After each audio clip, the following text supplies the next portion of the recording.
am I going to do with these? Hey, I got a new interest, and I have to dive deep into it because I'm enjoying it. Hold on. I have a box. It's a cigar box, a guitar neck blank. What am I going to build? So, I don't know how I got into this or how I got involved in it. Just can't seem to get away from it. I have stumbled upon cigar box guitar playing and building. And usually the players build them. They're that simple. I don't want to say that simple, but they're made out of cigar boxes, obviously. A few weeks ago, I stumbled upon a YouTube video and it captured my interest. And I forget the gentleman's name, but I'll put a link in the description below.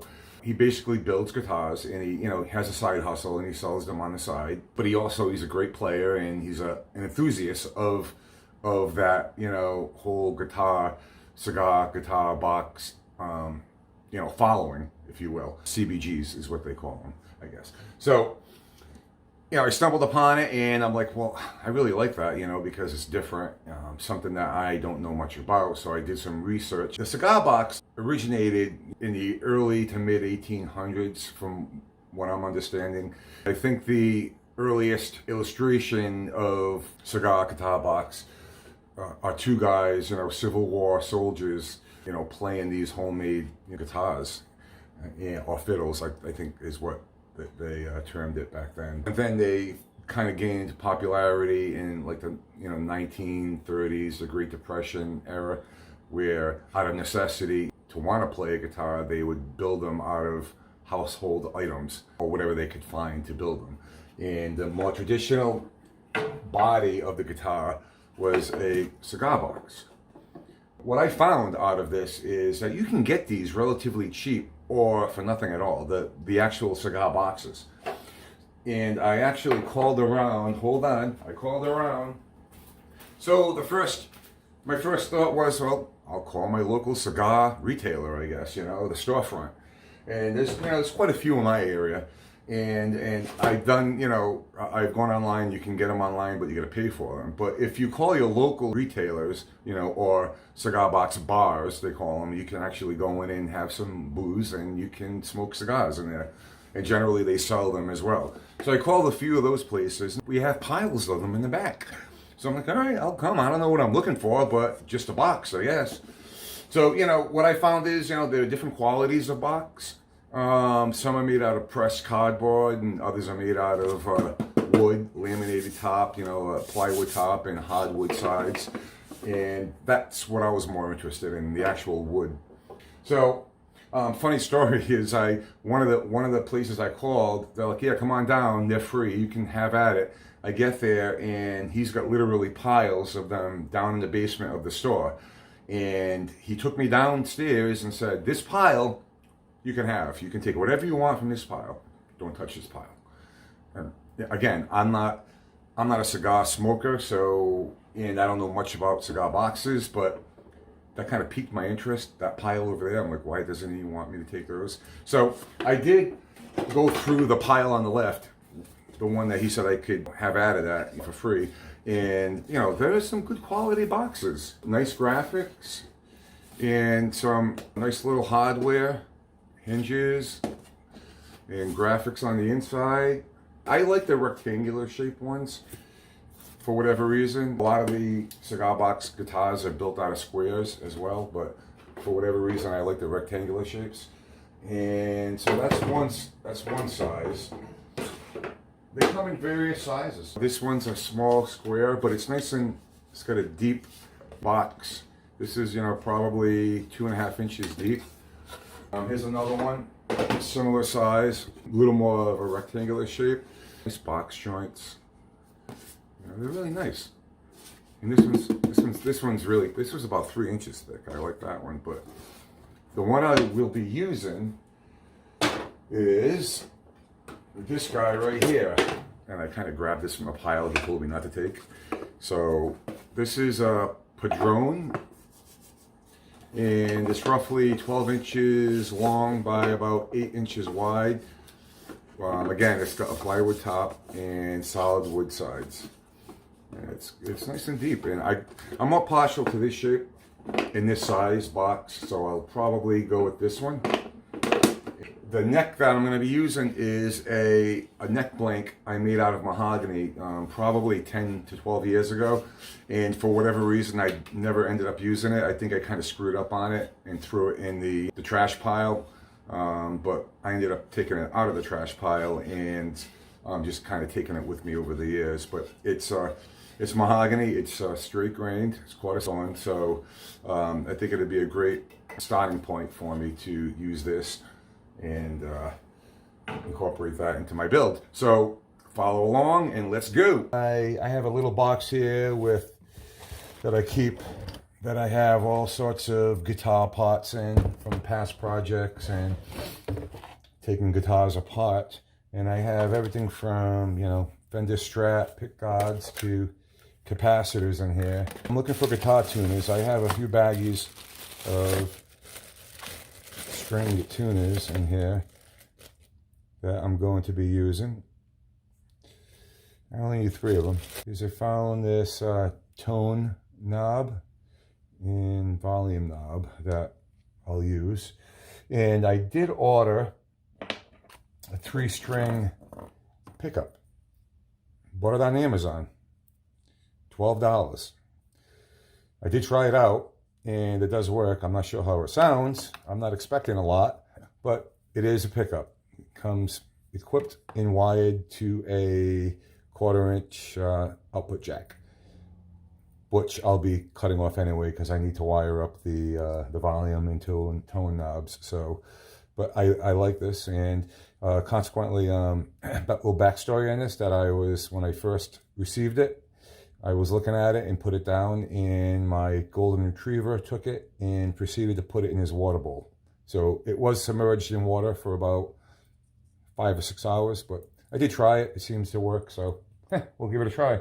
This is an antique pin, a hinge pin to an old antique door that I had taken out of an old house years ago.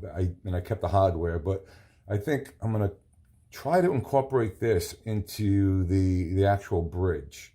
Like I said, there are no boundaries, no rules, so we'll see how that works. I'll have to fabricate some sort of mount, probably out of hardwood, and have that go through and have the strings go above this. So it'll be like a floating bridge. Well, it is actually going to be a floating bridge. I have an old nut that I can probably salvage, but I think I'm going to use the traditional black threaded rod for the nut. We'll see how that goes. I have a neck blank that I made probably 10, 11 years ago, actually. I'm not sure why I never used it. I suspect that the groove I have in here for the truss rod is off center a little bit, and that's probably why I never used it. But it's mahogany, straight grain, 1/4 sawn. It's really nice, and I figured this would be perfect for this project, seeing I'll never use it for a guitar. And there is a scoff joint, so I think it'll be a really nice look to it. I'm also going to have, I just got to pick out, I have 2 fretboard blanks made out of maple that are about a 1/4-inch thick. A starting off dimension. I'll definitely bring that down a little bit. But the challenge is I need to cut out this routed area out of there completely, effectively having 2 halves and then gluing it back together. So the challenge is, how do I do that safely? Because I do have an angled headstock and I can't just run it over the table saw. I suppose I can put it through the bandsaw, but there'll be a lot of surface planing involved at that point as well to get a good glue joint. So.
Okay, glue up is done. Now we just have to wait for it to dry, and I gotta say I am very happy with the results.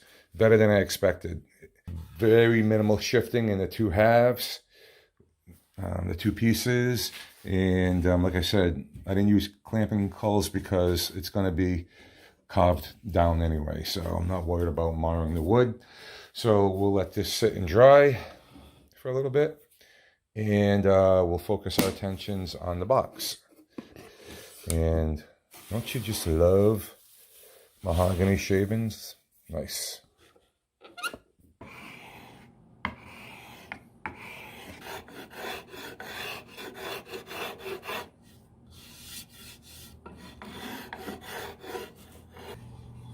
Portion of it completed. It came out better than I expected. You cannot even see that seam, and it was a nice glue up. So I am doing this a little bit of a non-traditional way, because most builds that I have seen, they cut the neck out of like one solid piece of lumber, but because this was a neck that was from a previous project that I didn't end up using, it's not your typical construction for a cigar box neck. What I'm missing is the heel, and I'm missing some added interior support for the box. But I do have another chunk of mahogany that I could definitely use for that, but I do not want to waste that mahogany on something that you're not going to see. The only problem is if I use another type of wood, that heel is going to be a different tone, a different color, which I don't mind. But with the sake of, saving that chunk of mahogany for another project. So what I found is I'm taking dimensions of the box, the inside of the box, and my rough dimensions of the neck, and I came up with I need 1 3/8 inches as a filler piece for the support piece inside the box, and this is 1.5 inches, which is perfect. So this is an offcut from I think a 2x6, and it's actually several years old. I just never used it, and I believe it's a very hard pine, so I think this will work for my purpose. I would prefer to have oak, something that's a little denser of wood and more of a solid wood, but this is going to have to do. This is all I have at this moment in time, so this is it. I'm going to make it work. So I've taken measurements from dry fitting. I have my template right there that goes perfectly in the top of this box, and what I'm doing is dry fitting everything to my particular scale length, and this goes that way. That would help. And I'm taking my accurate Home Depot measuring stick, accurate, and eyeballing the scale length that I need from the bridge position to the nut position, where the nut will be, and basically took that measurement in this dry fitting, and brought this piece of wood up to it. And what I'm trying to do is, this wood has a little bit of a twist. When I say a little bit, I mean a lot of it. And so I'm trying to find a decent area where it's not twisted, where I can repair that in the planer on a drum sander. So it looks like this end right here looks to be salvageable for my needs. And I'm going to dry fit it. And I already have a mark on the side of the neck where the heel starts. So I can bring that to that measurement right there and roughly eyeball it to where it needs to be, and where the end of the box is. And I'm giving myself a couple of extra inches to play with to cut off later. And this will be part of the heel, and also the support system inside the box for all of that tension, for the large 25.5 inch scale, where it's going to buckle. Once I tighten up that E-string, it's going to buckle. That's not the plan, and I hope it doesn't buckle. But this is what I have, and this is what I'm going to use.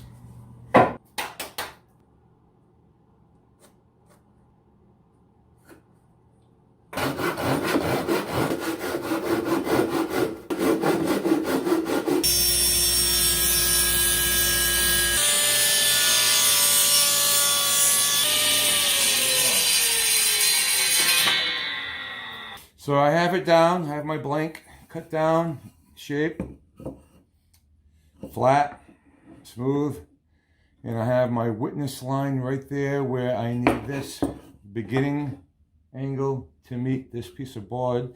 I'm going to simply glue it and clamp it.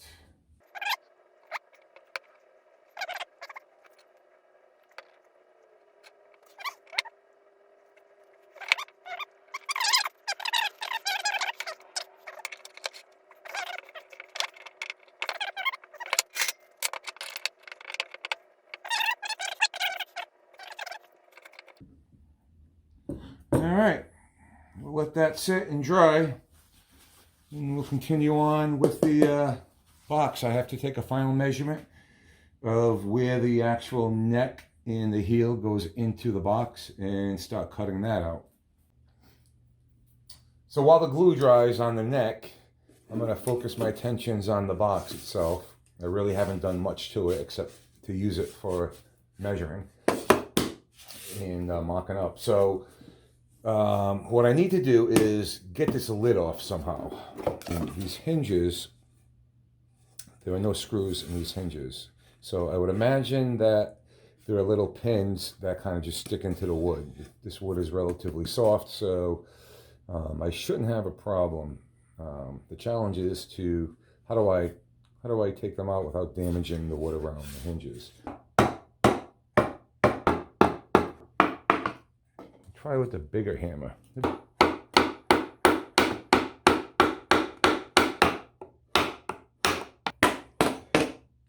And we're off. We're off. With a little bit too much damage, a little damage over there, but that's okay. Character. Gives it a little character. And that's what that looks like. They're little spikes that go into the wood.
We're making progress. I did do some work off camera. I did some final measuring and fitting with the neck, and I did glue this rear heel on the back of the support, and I'll show you why in a minute. I also did some work on the box. I cut out the hole, the pocket for where the neck sits and the heel, and also I glued some hardwood oak support pieces in the rear to fit the neck and also provide a screw-in surface, a surface where I can screw in the tailpiece. And I also had to glue in a wedge there because this box was a little bit, there was a crack there, so I had to provide a little support, so I just glued that in. But let me show you how everything fits together. I did some final fitting at the heel so I could get this to sit below my cut there to provide a little extra support and to conceal that cut, that area, and it fits in just like that. Now it took a little bit of doing to get to this point because there was a lot of measuring to make sure that the neck was absolutely square and straight to the box.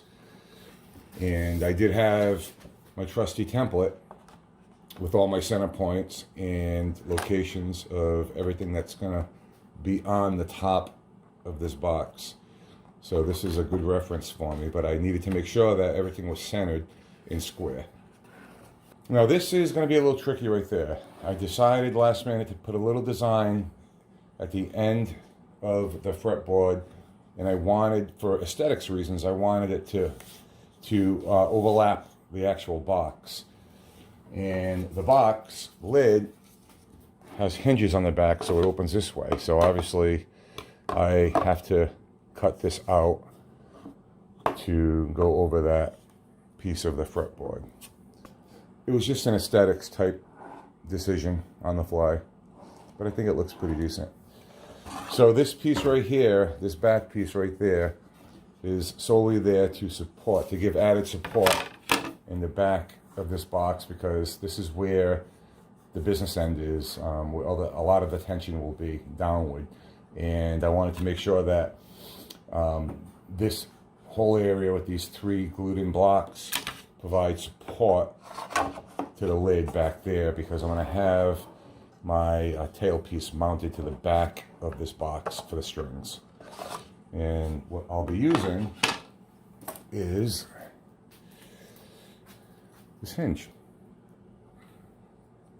I have to make some modifications to it to accept the strings, but it will, my idea will be, it will be mounted to the back of the box that way. And you can see why I needed to add these hardwood support pieces, so I have something to screw into. And the strings will be fed through there. So I think I'm going to end it here, and we'll have a continuation in the next video, because I need to clean this area up and I still need to do some planning.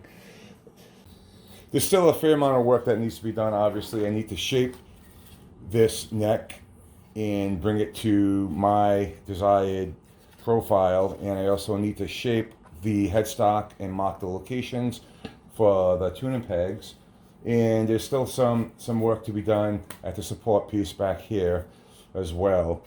So if you find this interesting like I do, hit that like button and please subscribe, and keep an eye out for my next video, which will entail the final shaping of the neck, the final fitting to the box, and installing all the necessary components to make this thing play like a cigar box guitar. Talk to you soon.